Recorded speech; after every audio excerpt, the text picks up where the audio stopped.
Et dans l'épisode d'aujourd'hui, entre autres choses, vous allez voir. Des scientifiques affirment avoir créé en laboratoire la première forme de vie entièrement artificielle. La Chine dévoile une technologie qui agit sur l'esprit pour traiter la douleur sans chirurgie. L'île des androïdes accueille le premier hôtel au monde entièrement géré par des robots et de l'intelligence artificielle. Des capsules technologiques portables. L'idée est la survie lors de bombardements et de tsunamis, et une imprimante 3D pour gratte-ciel. Celle-ci construit des bâtiments de 100 mètres de haut. Eh bien, mes amis, allons comprendre tout cela et encore plus de choses sur les nouvelles technologies.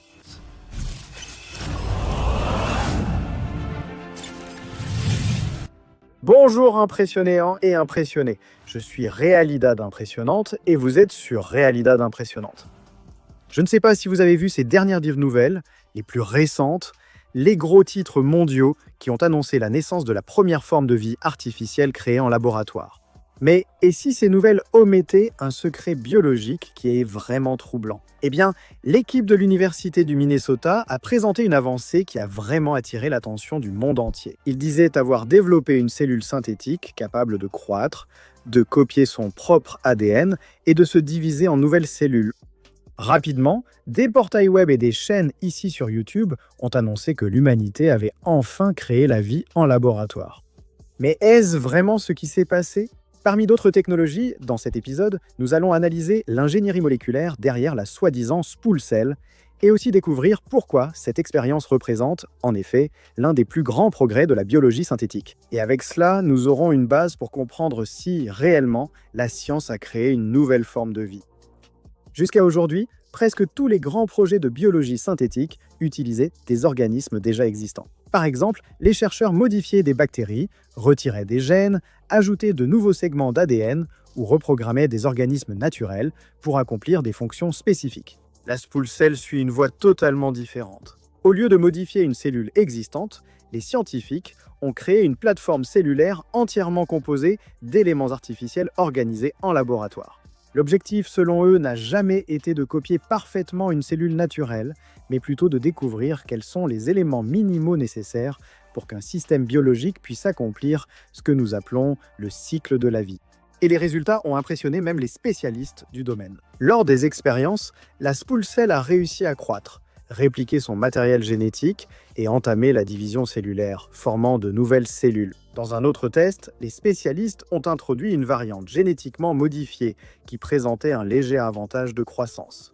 Après plusieurs générations, cette version-là a fini par dominer toute la population, reproduisant un phénomène extrêmement similaire au processus de sélection naturelle observé chez les êtres vivants. Eh bien, mes amis, pour la première fois, une plateforme totalement synthétique a réussi à démontrer en laboratoire un cycle biologique relativement complet, montrant que ce qu'on appelle les principes fondamentaux de l'évolution peuvent émerger même dans des systèmes construits artificiellement.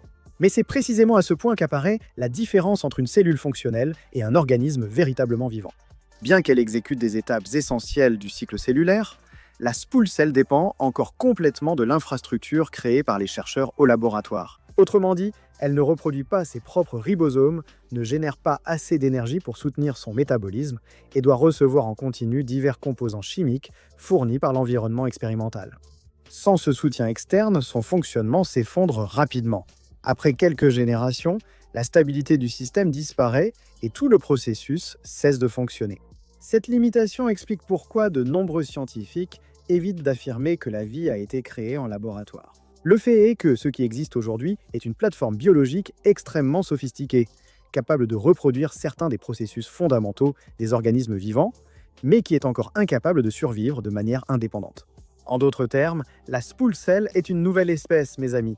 C'est un outil scientifique puissant pour comprendre comment la vie elle-même fonctionne. Soyons bien clairs, d'accord? La Spool Cell ne représente pas la création définitive de la vie artificielle. Mais elle démontre que nous apprenons, pas à pas, à démonter et à remonter le mécanisme même de la vie. Personne ne sait vraiment si un jour on pourra construire un organisme totalement autonome, tu vois. Mais si cette voie continue d'avancer comme elle le fait pendant plusieurs décennies, nous pourrons assister à l'apparition des premiers organismes entièrement conçus en laboratoire. D'ici là, la Spool Cell doit être vue pour ce qu'elle est réellement, non comme la naissance de la vie artificielle, mais comme une étape vers cet avenir, tu vois. Alors que des entreprises comme Neuralink misent sur des robots chirurgicaux pour implanter des électrodes munies de puces directement dans le cerveau humain, une approche très différente émerge en Chine et prend de l'ampleur. Au lieu d'ouvrir le crâne ou d'insérer des puces dans le cortex cérébral, des chercheurs ont développé une sorte de casque capable d'interagir avec les neurones humains en utilisant uniquement des ondes ultrasonores hautement focalisées. Ici, il ne s'agit pas de contrôler des ordinateurs par la pensée comme Neuralink, mais de traiter des maladies neurologiques et soulager les douleurs chroniques sans chirurgie invasive. Ce casque fonctionne grâce à la physique des ultrasons focalisés transcrâniens. Le système émet des ondes acoustiques à haute fréquence traversant le crâne et atteignant des régions profondes du cerveau avec précision au lieu de signaux électriques.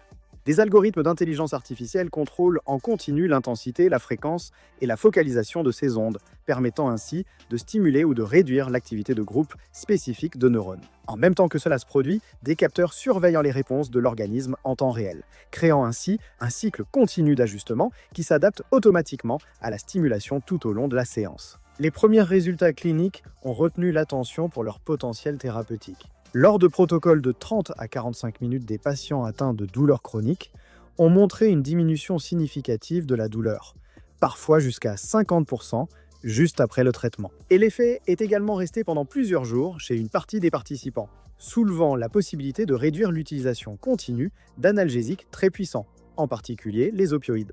Des affections comme la névralgie post-herpétique, la fibromyalgie et d'autres syndromes douloureux sont les principales cibles de cette technologie qui agit sur les circuits de la perception de la douleur au lieu de masquer les symptômes. En plus du traitement de la douleur, les études examinent déjà le potentiel de cette technologie dans des maladies telles que la dépression résistante au traitement conventionnel, la maladie de Parkinson, la maladie d'Alzheimer, l'épilepsie et la récupération des patients ayant subi des accidents vasculaires cérébraux. Oui, des études cliniques plus avancées sont encore nécessaires pour confirmer l'efficacité et la sécurité de cette approche dans différentes maladies. Il est indéniable que cette technologie pourrait représenter une nouvelle génération de traitements neurologiques. Nous discutons souvent ici de systèmes intelligents et de meilleurs outils. J'ai donc aussi cherché une manière plus intelligente d'investir. Car honnêtement, beaucoup investissent encore en tentant de deviner la direction du marché. En fait, des études montrent que 66% des investisseurs regrettent au moins une décision d'investissement. Et il est facile de comprendre pourquoi. Sur le marché boursier, on vous pousse constamment à acheter, vendre, attendre ou réagir. C'est pourquoi je voulais quelque chose de différent, quelque chose qui ne m'obligeait pas à surveiller le marché toute la journée. Et c'est à ce moment-là que j'ai découvert Mintos avec Mintos. Plutôt que de prédire la performance d'une action, je peux investir dans des prêts et percevoir des intérêts avec un rendement fixé à l'avance et des paiements parfois quotidiens. Ce que j'aime aussi, c'est à quel point c'est flexible. Je peux filtrer par rendement, risque, horizon temporel, pays et devises. Et si je veux que ce soit encore plus automatisé, Mintos propose également des portefeuilles automatisés. Et en ce qui concerne les rendements, la moyenne sur les prêts est d'environ 11%. Et ça, mes amis, c'est un très bon rendement, surtout pour des revenus passifs. Mintos est en activité depuis 2014, compte plus de 600 000 utilisateurs et est réglementé dans l'UE sous MiFID. Et en ce moment, vous pouvez obtenir un bonus allant jusqu'à 350 € lorsque vous investissez 500 € ou plus. Il vous suffit d'utiliser le lien ci-dessous ou de scanner le code QR affiché à l'écran. Des rendements stables, pas de surprise et en plus, un bonus. Ne ratez pas cette opportunité et bonne chance. Le secteur pharmaceutique fait face à un défi croissant dans plusieurs pays, tu vois. Le manque de professionnels spécialisés, combiné à l'augmentation de la demande de médicaments et à la pression pour réduire les coûts, a créé des régions entières où il est devenu économiquement inviable de maintenir une pharmacie traditionnelle. En même temps, toute erreur lors de la séparation ou de l'identification d'un médicament peut avoir de graves conséquences pour le patient. C'est précisément pour faire face à cette situation que la Startup Q a décidé de repenser complètement le fonctionnement d'une pharmacie, en remplaçant les processus manuels par une ligne de production automatisée du début à la fin. Le cœur de ce système est le flux de traitement en circuit fermé. Dès que l'ordonnance est validée, les médicaments sont identifiés et séparés automatiquement. Des bras robotiques placent les flacons dans des emballages avec précision, tandis que des caméras haute résolution analysent de chaque comprimé, vérifiant forme, taille, couleur et autres caractéristiques, pour confirmer que le bon médicament est délivré à l'utilisateur final. Après la vérification, le système lui-même effectue le comptage, le fonctionnement, l'étiquetage et la préparation de l'emballage final. Cela, bien sûr, réduit considérablement les risques d'erreurs humaines tout au long du processus. Mais ce n'est pas tout. En plus de la précision, l'échelle opérationnelle est vraiment impressionnante.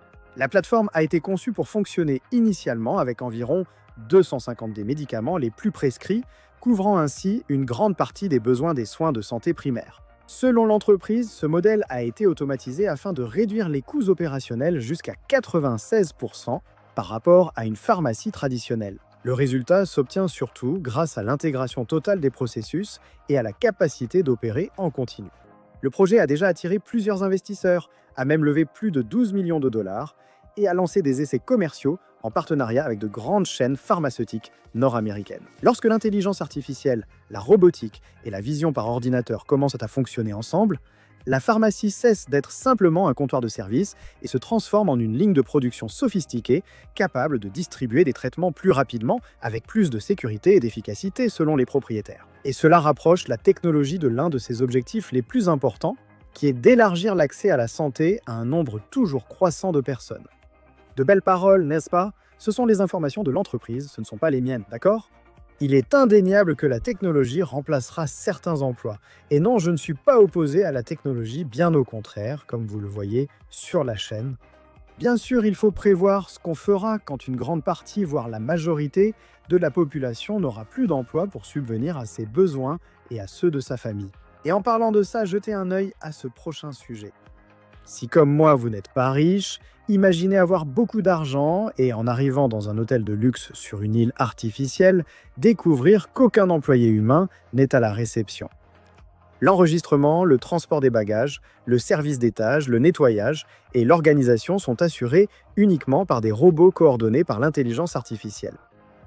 Ce qui, il n'y a pas si longtemps, semblait être un scénario fictif de science-fiction, commence maintenant à prendre forme réelle là-bas en Chine. Pudu Robotics a annoncé un projet visant à créer le premier écosystème hôtelier entièrement automatisé, où pratiquement toutes les activités seront réalisées par des machines travaillant de manière intégrée. Des robots de service sont déjà utilisés dans divers restaurants, hôpitaux et hôtels du monde, mais remplissent généralement des fonctions spécifiques. A l'inverse, le projet pour l'île artificielle Ouest à Shenzhen est bien différent et bien plus ambitieux, tu vois. Créer un environnement où toute l'infrastructure opérationnelle est coordonnée par l'intelligence artificielle. Le complexe a été conçu pour fonctionner comme un laboratoire en conditions réelles, permettant à différents robots de partager des informations et de prendre des décisions ensemble afin de pouvoir servir les clients 24 heures sur 24. Au centre de cette architecture se trouve le Pudu FM10, un modèle d'intelligence artificielle qui a été développé pour coordonner toute la flotte robotique de l'établissement. Au lieu que chaque robot travaille isolément, tous partagent des informations en temps réel grâce au système d'exploitation Pudu Agent. Si un client demande un service à la réception, le logiciel réorganise automatiquement les itinéraires des robots de nettoyage logistique et livraison pour répartir les tâches de façon optimale. Cette réception partagée permet à l'hôtel de fonctionner comme un organisme intelligent et de réagir en continu aux changements de l'environnement. Pour exécuter ces différentes tâches, des modèles spécialisés travaillent ensemble. Le Pudu T300 effectue le transport des bagages et des charges lourdes dans les couloirs de l'hôtel. Le Flashbot est responsable de la livraison des boissons, des repas et d'autres commandes directement dans les chambres, en recevant les demandes faites directement par les clients via des applications mobiles, en utilisant des applications mobiles. Quant aux robots CC1 Pro et MT1, ils s'occupent du nettoyage des espaces en utilisant la vision par ordinateur pour identifier la saleté, les déchets et les obstacles, et ils s'adaptent automatiquement à leurs itinéraires sans interrompre la circulation des visiteurs. Mais avant l'inauguration définitive, l'entreprise prévoit d'utiliser l'hôtel comme un environnement permanent de test. Il est prévu de lancer des opérations expérimentales avec des clients sélectionnés pour valider les algorithmes du service, de la navigation autonome et de la coordination entre différents robots. Et toutes ces données et informations seront utilisées pour améliorer continuellement le système avant l'ouverture commerciale complète, qui est prévue pour une phase ultérieure de ce projet. Voilà. L'intention de Pudu Robotics est d'utiliser ces modèles comme référence pour de futures applications dans les hôtels, les aéroports, les centres commerciaux et d'autres grands complexes de services à travers le monde. Wave Robotics a développé le Wizak, un assistant domestique conçu pour exécuter des tâches pratiques à un coût bien inférieur à celui de ses concurrents. Cependant, avant d'affronter la complexité des foyers réels, la start-up a entraîné ses algorithmes avec le Wizak Zero, un robot stationnaire capable de plier des centaines de kilos de vêtements par semaine dans une blanchisserie automatisée en Californie. Après avoir accumulé des millions de mouvements et corrections, ils ont utilisé cette expérience pour créer un modèle circulant librement dans la maison et exécutant diverses tâches domestiques. L'ingénierie du Wizak suit une philosophie assez différente de la plupart des humanoïdes actuels. Au lieu de jambes articulées, il utilise une base mobile sur roue, qui est beaucoup plus simple et économique. Son corps télescopique ajuste automatiquement la hauteur, variant d'environ 90 cm jusqu'à environ 1,70 m. Cela permet d'atteindre aussi bien les paniers à linge au sol que les plans de travail et armoires en hauteur. Au lieu de mains complexes, à 5 doigts, le robot utilise des pinces mécaniques à haute adhérence, spécialement conçues pour manipuler des vêtements, des serviettes, des objets domestiques et de petits ustensiles en toute sécurité. L'ensemble du système est alimenté par des batteries qui assurent environ 8 heures de fonctionnement continu, nécessitant environ 2 heures pour une recharge complète. Le choix des roues plutôt que des jambes relève aussi de la stratégie de l'entreprise. Selon les développeurs du robot, la plupart des habitations modernes possèdent des sols plats, rendant ainsi inutile la complexité mécanique d'un robot bipède. En plus de réduire significativement la consommation d'énergie, cette solution simplifie la maintenance et diminue le coût final de l'équipement. Désormais, si le système robotique rencontre une situation que l'intelligence ne peut résoudre seule, un autre élément clé intervient, la téléopération. En quelques secondes, un opérateur distant peut prendre temporairement le contrôle du robot via Internet. Puis, une fois l'obstacle surmonté, rendre le contrôle à l'intelligence artificielle, qui apprend ainsi de l'expérience pour résoudre de futurs problèmes similaires. Traditionnellement, les bunkers en béton ont été considérés comme la solution définitive pour survivre aux guerres, aux attaques ou aux grandes catastrophes naturelles. Mais ces abris ont des limites évidentes, n'est-ce pas ? Ils sont coûteux, longs à construire et restent attachés à un seul endroit. Une start-up française veut totalement transformer ce concept. Momentum Technology a présenté les Life Pod, des capsules de survie conçues pour maintenir les personnes en vie lorsque toute l'infrastructure autour cesse de fonctionner. Au lieu de construire des abris permanents, la proposition est maintenant de créer des structures modulaires qui peuvent être produites en série, transportées par camions, navires ou même avions et installées rapidement là où elles sont nécessaires. Présentées à des salons internationaux tels que Aerosatori et Viva Tech, les Life Pod ont été conçus pour offrir une protection immédiate dans des situations d'urgence où chaque minute compte. La version terrestre, appelée B01, concentre son ingénierie sur la résistance balistique et thermique. Sa coque utilise des alliages spéciaux d'acier à haute résistance combinés à des matériaux isolants capables de supporter des impacts sévères et des températures extrêmes. Selon l'entreprise, la capsule répond à la norme balistique VPAM PM7, c'est-à-dire qu'elle a été conçue pour résister aux tirs, y compris ceux de fusil. Et l'intérieur a été conçu pour accueillir 2 occupants avec une protection contre les explosions, les incendies et les éclats, servant d'abri compact pour les situations d'urgence. Quant au modèle W01, il a été conçu pour un défi complètement différent. Survivre à la force de l'eau. Lors d'inondations soudaines, de ruptures de barrages ou même de tsunamis, sa structure flottante entre en jeu, utilisant des principes hydrodynamiques pour rester stable même sur de forts courants. La coque arrondie aide à dévier les troncs, les pierres et autres débris transportés par l'eau, tandis que sa forme répartit la poussée de manière équilibrée, réduisant ainsi considérablement le risque de chavirement. Présentées comme solution de protection civile, les capsules de survie intéressent aussi gouvernements, entreprises stratégiques et organisations gérant les infrastructures critiques. En France, le modèle B01 a un prix de départ d'environ 29 000 €, tandis que la version flottante B01 varie entre 35 000 et 40 000 €. Les plus grands gratte-ciel du monde ont été construits pratiquement de la même façon. Camions déversant du béton, ouvriers montant des coffrages en bois et grues déplaçant des tonnes de matériaux pendant des mois, voire des années. Mais cette logique commence déjà à changer, tu sais. En Australie, la start-up Luton a présenté la série A, qui est considérée comme la première grue à tour transformée en une gigantesque imprimante 3D. Plutôt que de transporter des matériaux, elle imprime des structures depuis un modèle numérique, amenant la fabrication additive à une échelle inédite dans le bâtiment. La spécificité de la série Ascend tient à son échelle. Le système a été conçu pour imprimer des bâtiments allant jusqu'à 100 mètres de hauteur, atteignant un rayon opérationnel d'environ 45 mètres à partir de sa tour centrale. Cela permet de construire des structures à plusieurs étages en gardant une grande précision durant tout le processus. De plus, toute la plateforme peut être assemblée et mise en service en 1 ou 2 jours seulement, réduisant ainsi drastiquement le temps nécessaire pour démarrer un chantier.